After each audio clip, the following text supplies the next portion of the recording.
It's time to spill the tea. Hello! You there, and welcome to A Spoonful of Theatre. And this is one of our special Spill the Tea episodes, West End edition. Hey up, Governor. Yes, we are in London town, ladies and gentlemen, surrounded by the neon lights of the West End. Now, TJ, what have we gone and seen? Well, we have just come out of the theatre and we have just watched Moulin Rouge. Moulin Rouge. Now, ladies and gentlemen, this is, funny enough, a musical neither of us have seen before. No, I mean the movie, of course. We've seen the movie. But neither of us watched it live. Yes. Yes, it's in its fourth year in the West End. Yes. And I've never caught it. So, what did you think, TJ?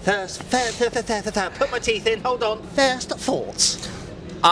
First thoughts. I had a nice night in the theatre.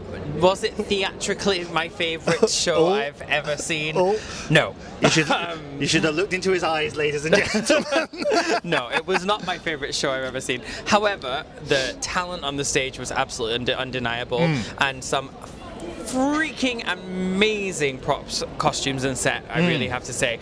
We'll get into the nitty-gritty of my bigger thoughts in a little while. Sam, what did you think? Well, if you know me, you know I love a jukebox musical, and I agree with you. It's a blooming good night out in the theatre. It was fun. It was heartfelt in some places. I thoroughly enjoyed it, but I do have some thoughts as well.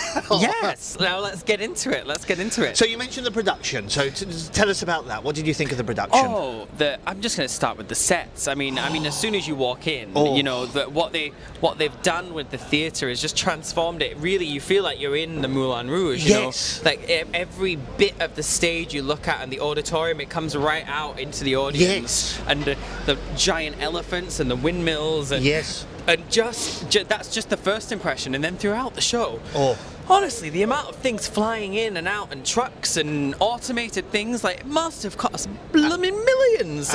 But it was worth it. It was beautiful to look at. The sets were gorgeous, and for me, you saying when you walk in you're wowed by that set, and that seems to be a bit of a trend that's going on. Like you're buying into an experience. Yeah. Like Cabaret, for example, here in London, and Moulin Rouge, and a couple of others, where you're not just sat in your seat waiting for the show to start. You're immediately transported into the atmosphere, into the ambience. Yeah, absolutely. And added to that was the costumes. Yeah.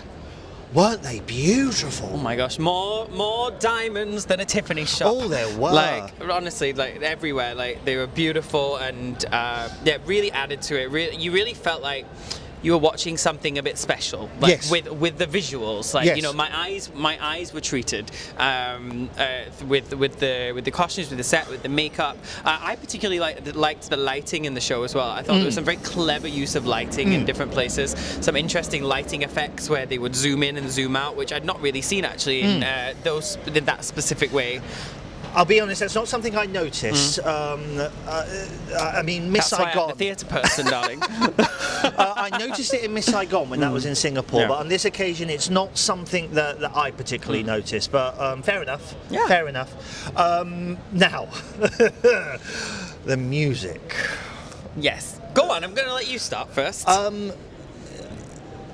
Highs and lows, I will say, or things that worked well, and some things that didn't. There's a particular song, "Shut Up and Dance," that will be in my head for the next 3 days.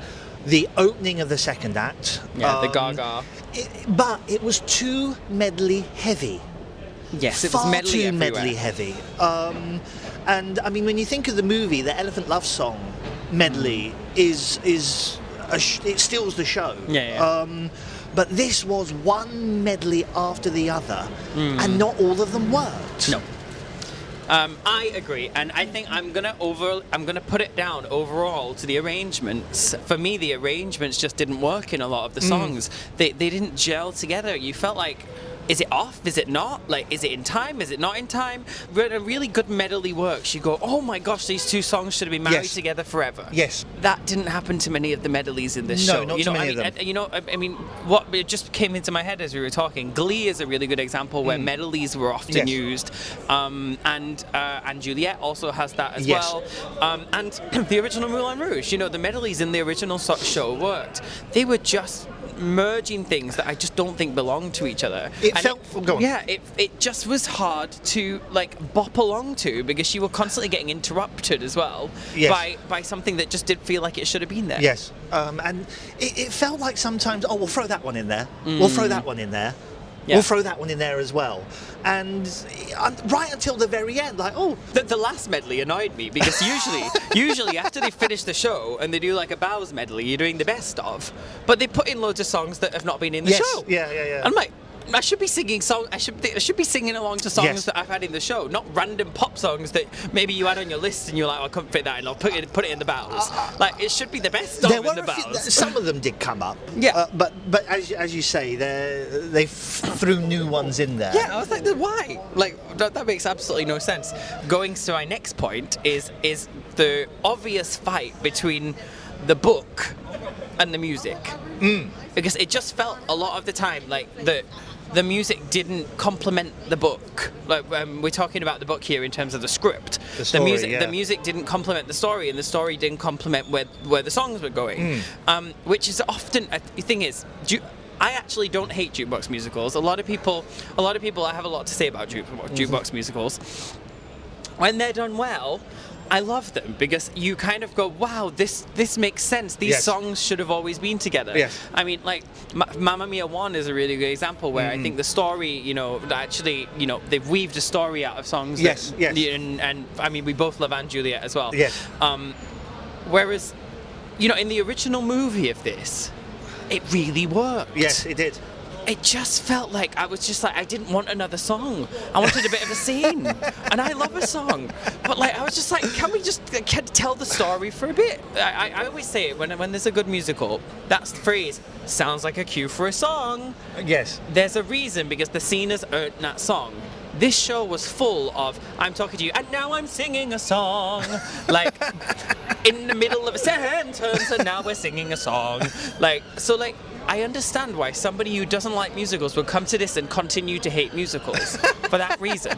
Because the songs don't earn themselves within the story, and then what happens is you get distracted from the characters, and you don't fall in love with the characters and the character journey and the story in the same way. I agree with you. The one that sort of made me sort of throw my hands up in the air was El Tango de Roxanne, which in the film is a massive moment. But it's sung by Christian. Yes. And it made no narrative sense to be sung by Christian. In the movie, obviously, Ewan McGregor does come into it, because if I remember the movie correctly, he's slowly walking out of the theatre. Heart? Yep. But he sang the entire song. And he's made, well, who's Roxanne, Christian? Yeah. Who are you singing to? It made no narrative sense. Yeah. And the other thing is, where did the Duke bugger off to? He literally, and I'm sorry if this spoils it for you, but he just buggered off the stage. You never saw him again. There was no closure to his storyline.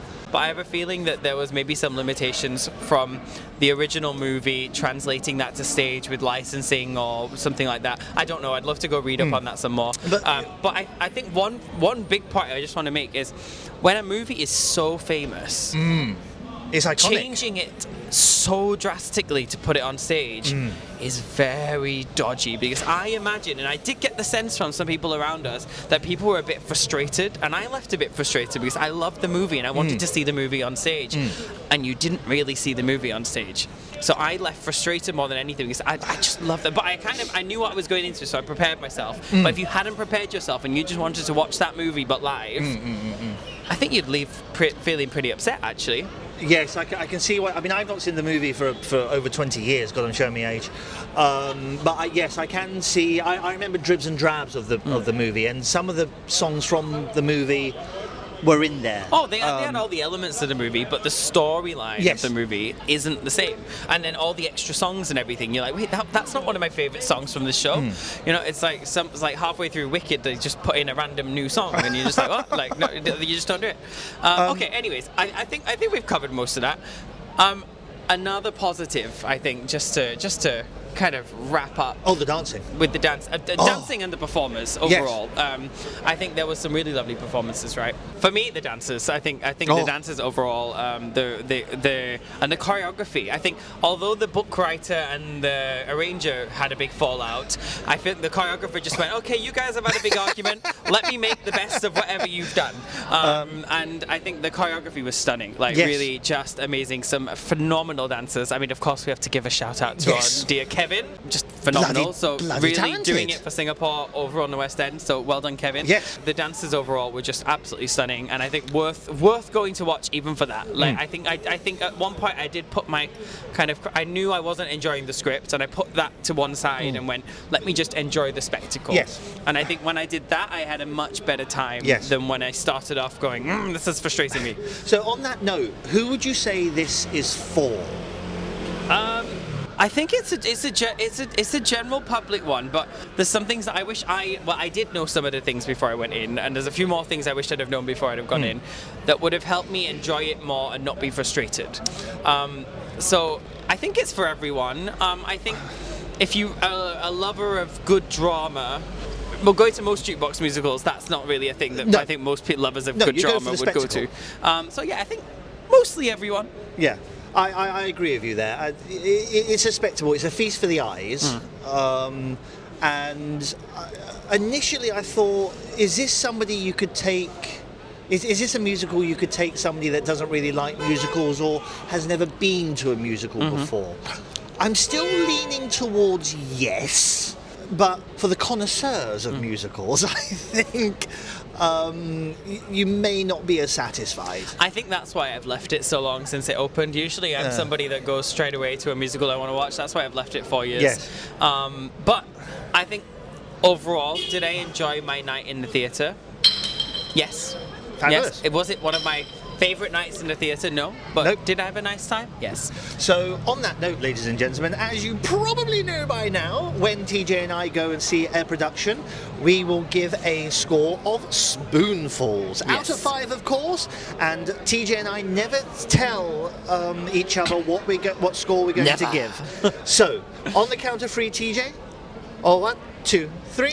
3. Oh, we are together this time. Yes, absolutely. Yes, absolutely. For me, a visual spectacle. Dancing was marvellous. There were some medleys that I loved, but for me, the narrative was just a bit skewed at times, a bit rushed at times. And as a jukebox musical lover, it doesn't compare to things like Anne Juliet or We Will Rock You or in that regard. But what about you, love? I think honestly, overall, my heart was saying a 2, but the reason it went up with a 3 is because of the quality of the performers and the set and the production value. Right then, love. My tea's gone cold. My hands are freezing. Shall we leave it there? Everything is cold right now. We're in London in the winter. Yes, absolutely. So from us, it's cheerio. We'll be back soon. And to everyone that's performing in Singapore Theatre, West End Theatre, or any theatre around the world, break a leg. Now let's go warm up.